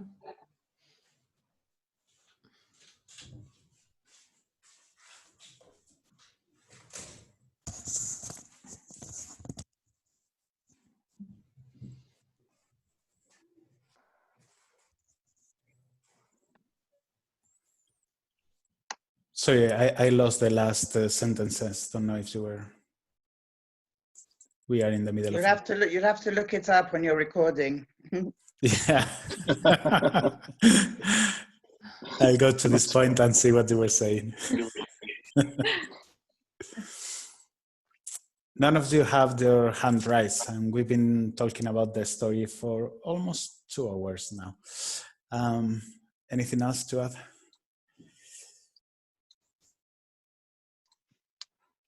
Well, I wanted to add that none of the women that are in this meeting are hysterical. That's all I wanted. Maybe some of the men. No, men either. Because there are a few of you. So. Yeah. Wait for the end of the quarantine, and then we can talk again. Right. Yeah. After the quarantine, we can become psychotic. At some point. Yeah. We need to see the evolution, how we evolved during the quarantine, and then we'll talk. Yeah, actually, do you see this panda here? He sometimes moves and comes out of the wall and then back. Yeah. And you have yellow walls. Right. Oh, did you see the article about the 2 pandas in China that managed to get together once the zoo was closed up? They finally got some privacy. Yeah. And no pressure. And I understand them. They are right. They needed that privacy. They need rights. They needed that privacy for everything, not just for that. Yeah. Sure, it's a lot less stressful when there's not people constantly around in general. Not just for having sex, but just for like relax for once in your life. Rest.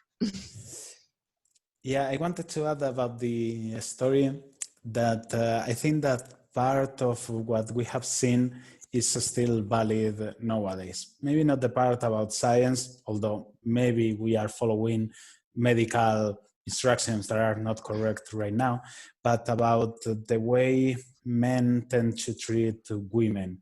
This mansplaining that is so common, this way of paternalizing, paternalista in Espanol, to the way that part of society treats women in general.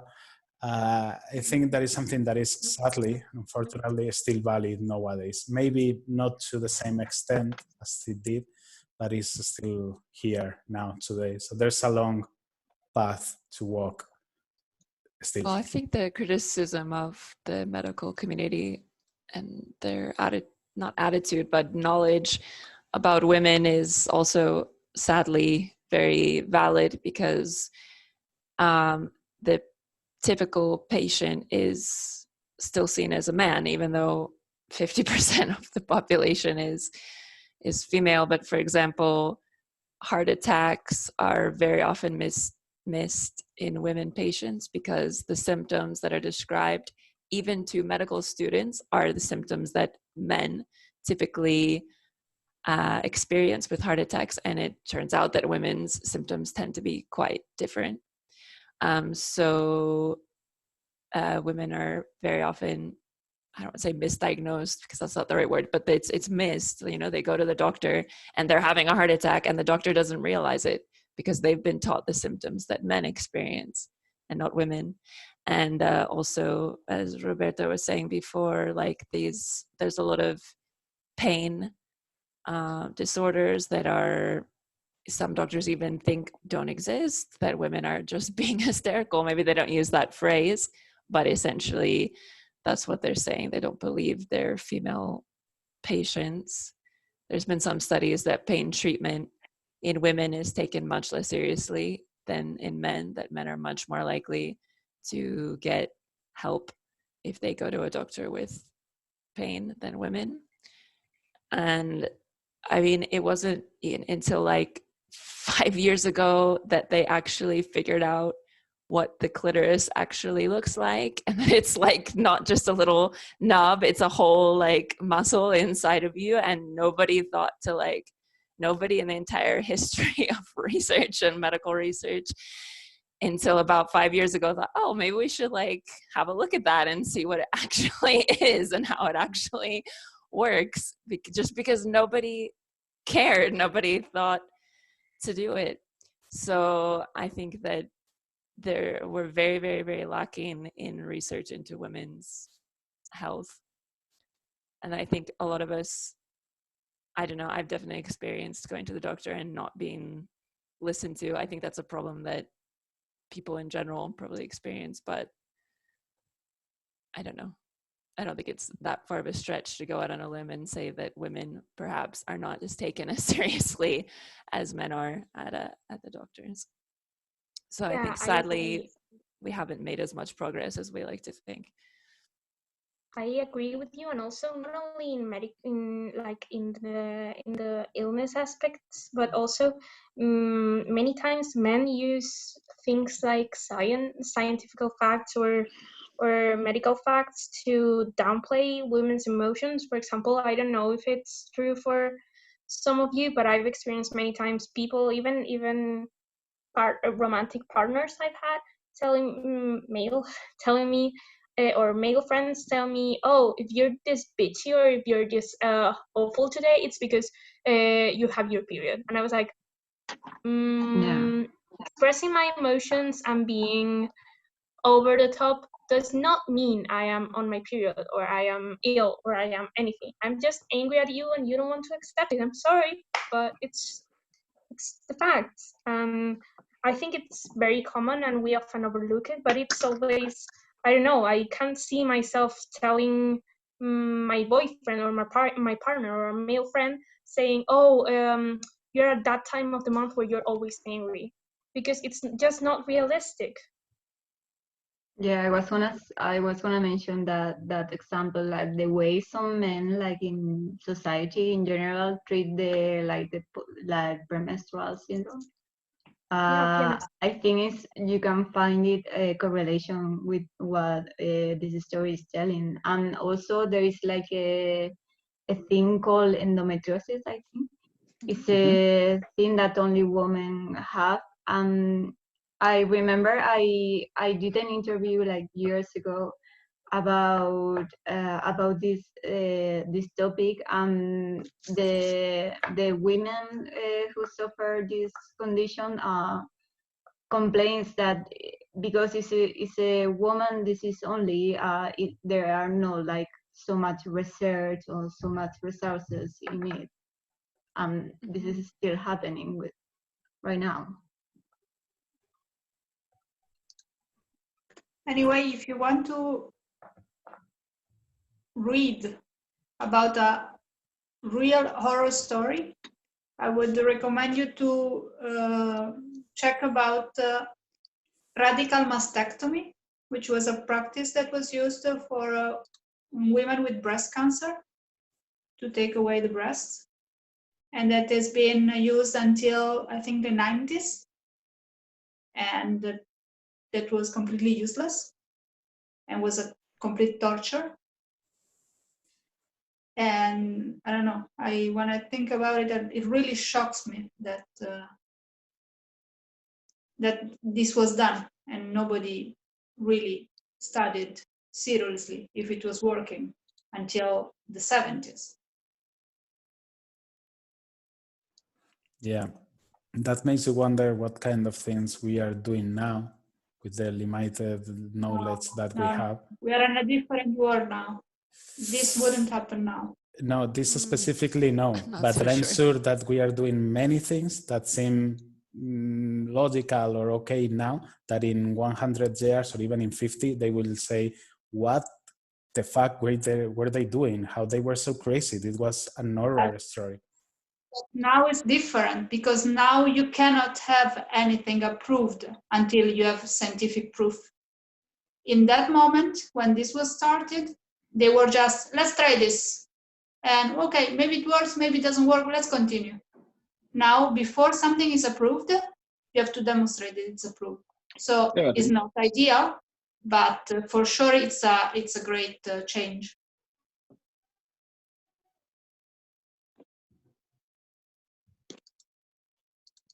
Which is good. Yeah, if it helps to reduce the number of crazy stuff that we do at hospitals, that's great. Yeah.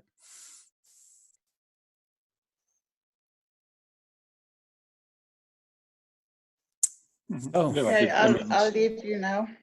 It depends on the evolution of the medical science or mental science. We talk about this case. Okay, in the past, for example, to prevent in war times, to prevent an infection after a war injury. Okay, they were just simply cutting off one leg or one arm. Okay, instead of using, now we use penicillin or any antibiotics to prevent this kind of issues. Or the open fractures were not treated. There was amputation was the solution. So I agree that obviously the evolution in the science, evolution in the society, the evolution in the treatment of illness people, mental illnesses, knowledge of mental illnesses is also helping.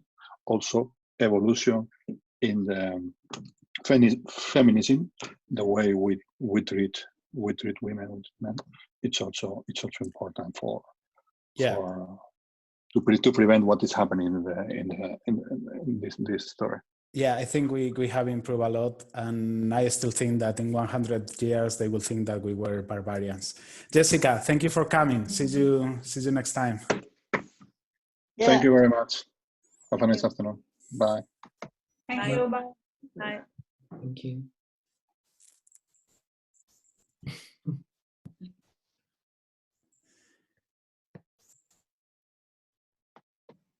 Yeah, I was thinking, I don't know how many years, like 100 years or probably maybe more, they're going to look back at like the surgeries that we do now and think they're like horrific because they'll have, little laser things or like some sort of internal ways of like fixing everything. And they're going to look back at us like cutting people open as like being in the Stone Age.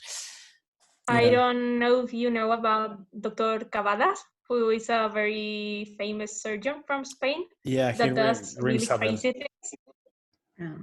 Yeah. So, for example, he a few months ago, before the pandemic started, he removed an 8-kilo tumor from an African boy's face that had been with him all his life. So he does a lot of fantastical things that seem out of science fiction, and maybe in the future, even our children or grandchildren will look at what he does and say, "Oh my God, he was like a stone man. He did things so out of date." And today he's like a very unconventional surgeon. So yeah, I'm sure things will change a lot in a few years at the current rate. Yeah. But the thing is that feminists right now is like also criticize that even medicine still has this kind of bias. Like it was made only for men. Like I don't know the details like technical, but the doses or whatever, like they are thought for men, not for women. Yeah. Yeah, as I was saying, like the typical patient is seen as male, and like what you learn in medical school is male. It's all male based. It's all men based. It's basing it on an average man, to the point where you have doctors later who, don't recognize the symptoms of XYZ in a woman because they were never taught it. They were taught based I on know men. this is a stupid example, but I think it can mainly be seen, for example, in simple things. It already shows, like in the nutritional values of any product, you see it applied in a normal human's daily diet, the percentages, and you have to see, you have to really look into it. And in the small letter, la letra pequeña, it says it applies for a normal man of about this height and this weight, and it's like, because for women it's different, and they just this ideal man of, I don't know, 1 meter 78 centimeters and a weight of 80 or 90 kilos, and everything else doesn't exist. And it's like, what are you doing? Then don't put anything at all, because otherwise I'm looking at the percentages and I think that the amount of chocolate I eat is right, but I'm a small woman and I can't eat that much chocolate, so I'm screwing up. So yeah, that's true. I think it's very misleading, because everything is planned for this male, straight white male with average this height, male. this white, and you're like, so they can eat more chocolate than I can. Yeah. So everything is prepared for men. I don't see a problem with that. What says you? You don't. Oh my god. Like, I have taller friends that are girls, and they complain that everything they have is made for shorter women, and I complain that everything I own is made for larger women. So taller women, like the trousers, right? No. For human, is like, this is done for me. I don't have any problem. I want to believe that we are changing slowly, that we are improving, changing things. What surprises me is that the people that oppose this social movement, like to change things like this that you are commenting, there is people that still oppose it and don't support this change. Yeah, that's true. Maybe there are some people who have interests in this type of things, like economic interests or social interests, maybe, or just close-minded people. I think it's a little bit of everything. Yeah. Eloisa, do you have your hand raised? Don't need to raise a hand anymore. We are very little. Just jump in. I don't want to interrupt. I feel really like I don't want to interrupt. Thank you for being polite. This all reminds me one documentary that I saw about contraception, the history of contraception, that obviously that's not a long time ago, and it's always based on women, because they try to do research for men that actually is easier for men to make contraception. But because women are the one, then we have the children, we carry the children and everything. And I remember it was very interesting. It was in Netflix. And I remember one thing that shocks me, because it was like, I don't know, less than 50 years ago, when they tried different pills. They tried one pills in Puerto Rico. They give, because obviously, I think the company was a States one, it was in the US, American one, and they give for free to people in Puerto Rico, women, and they didn't know them. They were like a guinea pigs, basically. That shocks me, because that was a long time ago. 3 of them died, and some of them, they have really horrible I can't say it in English, and like horrible side effects.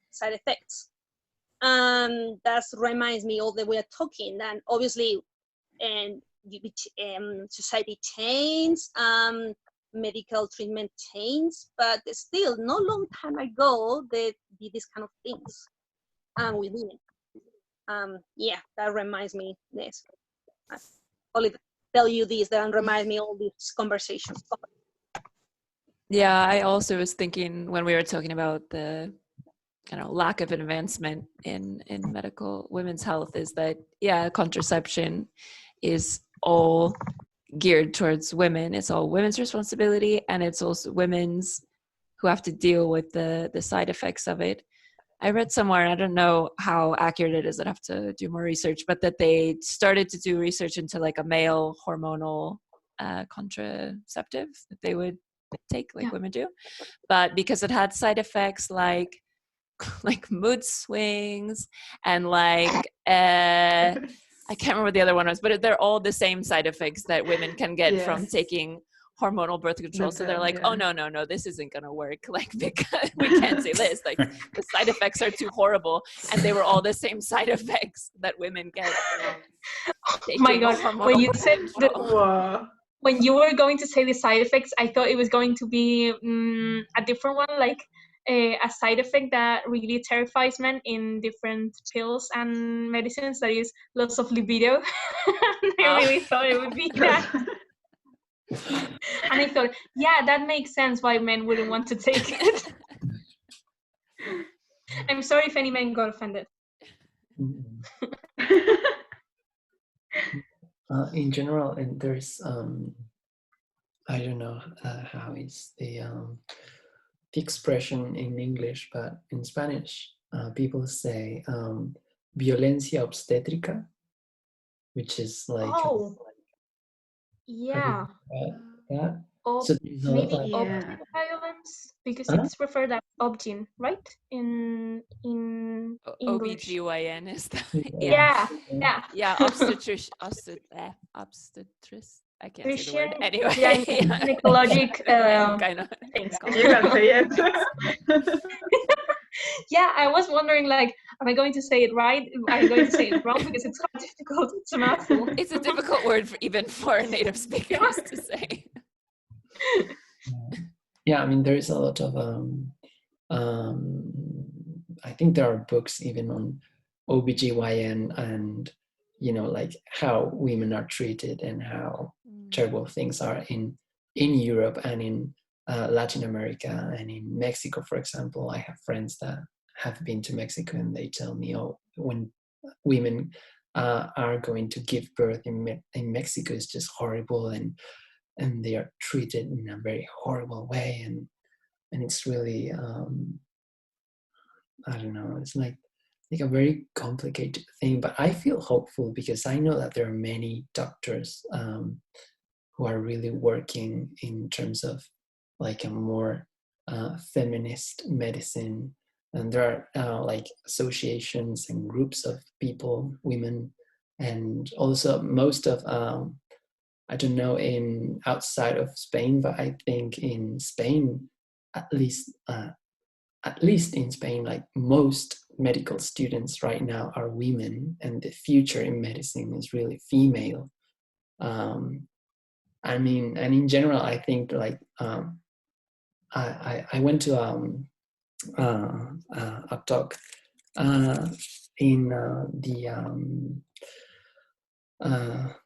like the psychology faculty of the Autónoma, and the man who was giving the talk was saying that in a couple of years, most of university students will be women, and that in some years, like the world will be led by women because women are getting the education. So in that way, we will have to see changes in how things are right now, because men won't be able to keep on with how things are structured, because it's just they don't really have like the they won't have the degrees, the knowledge and all that, because women are really leading the education in that way. So in medicine, I think it's going to be a lot like that. And it's really, I read on Facebook how people were showing how men in general, or maybe just people in general, how they treat women doctors, how when they see a couple of doctors and then the man doctor, the man is like how patients tend to have this idea that the man is the doctor, and if there is someone right next to him that looks like a doctor, it's probably a nurse if that person is a woman, and how they always look at the man like, oh, he's my doctor, and this little girl is the nurse or something, or how they treat women, how they say preciosa, no sé qué, no sé cuánto, how they treat their doctors, female doctors, in that way, like so respectfully. Yeah, I remember a few weeks ago, my father and we got into a traffic fight. It was very messy, and my father ended up punching this guy, and this guy ended up punching my father and throwing him. It was horrible. Yeah, it was very wild.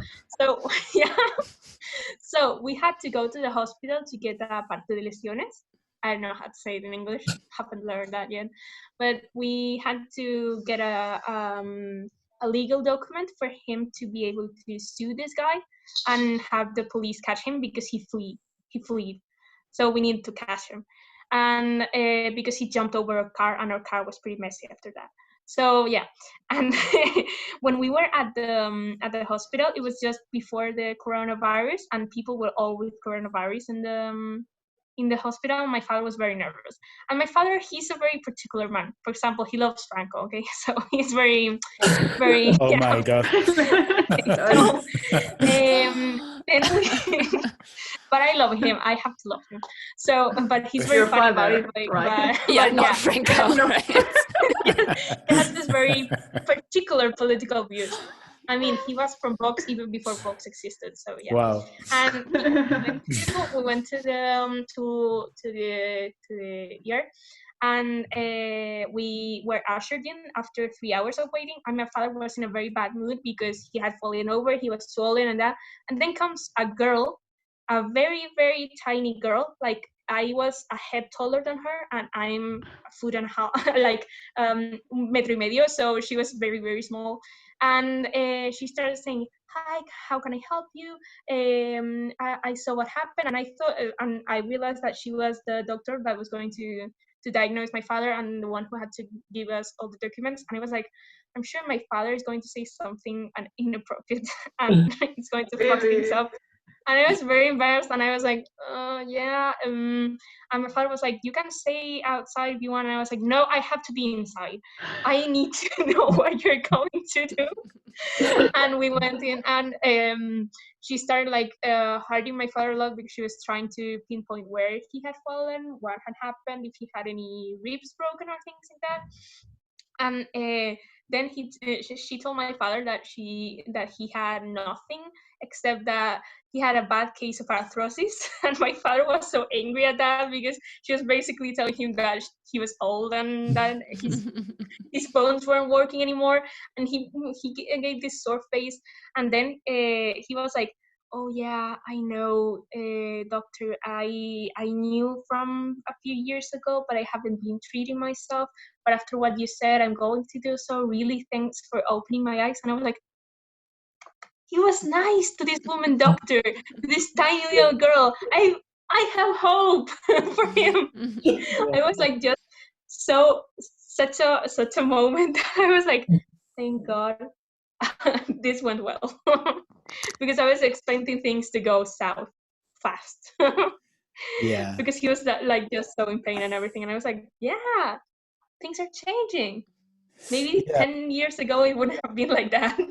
No, I think that we are in a very good position. Like, even the most conservative sectors of our society tend to see women as okay, occupying positions of responsibility. Not as much as we would like, but still everybody understands that, even as I say, the more conservative. What Roberto was saying about there's more female students now, that's awesome.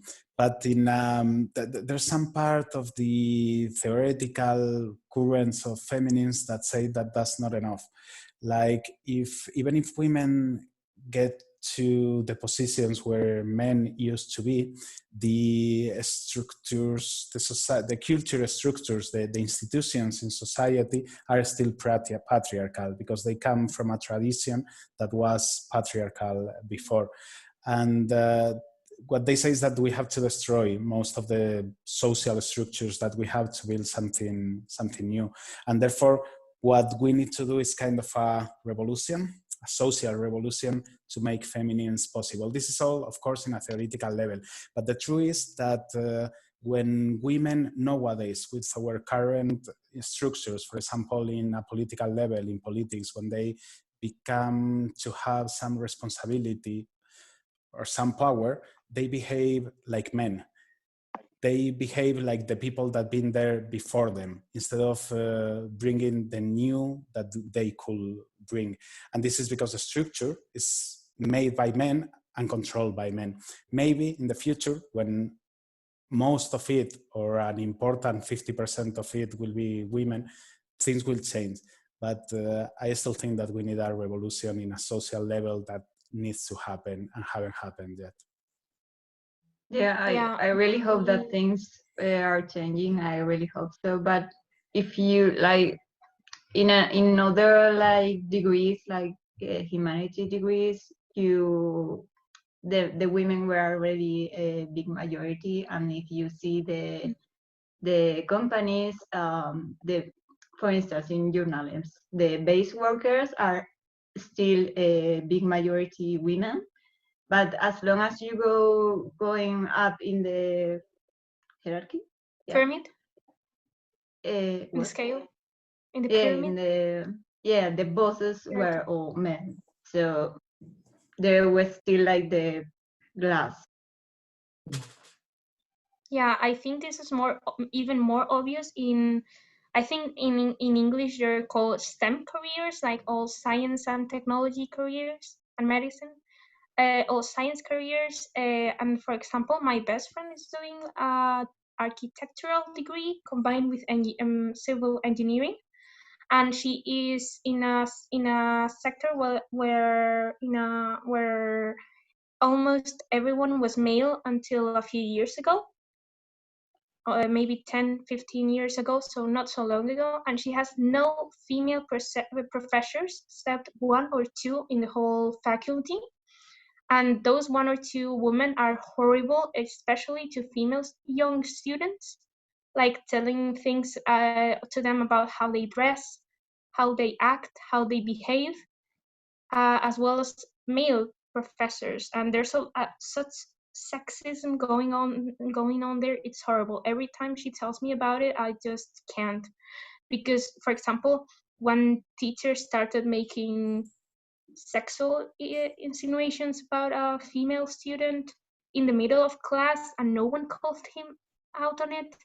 And when they told other teachers, no one cared and nothing happened. And that girl had to transfer to a different class with another professor. And everyone knew about it. And all of the students were angry, but no one did anything. So it's much more common than we would think in this day and age. But in certain areas, in certain degrees and workplaces, it's much more common, and it's horrible. The situation is still very bad. Yes, in science universities, because I've studied physics, and we were like 60 men and 5 women or something like that. It was super exaggerated. And also all my professors were men. I mean, I just had 2 women or something like that for 20 men professor. Like the typical dinosaurs with 60 years in the university, like, I mean, it's science university. But other thing that I think that is super sad is like in current society now, it's true that feminism is growing, but at the same time it is growing, there are a lot of people against feminism. Like, for example, the term feminazi super spread now. Everybody is using this term. Like, and if you go to internet, I don't know, if you are like looking in photos, like photo coaches or something like that, people is so much like masculine than maybe 2 years ago or something. Like feminism is like having more strength. So I think that at least I feel scared about that, because some people is complaining a lot about feminism. Yeah, they say that every step ahead, there is like a big reaction to go back to the thing before, right?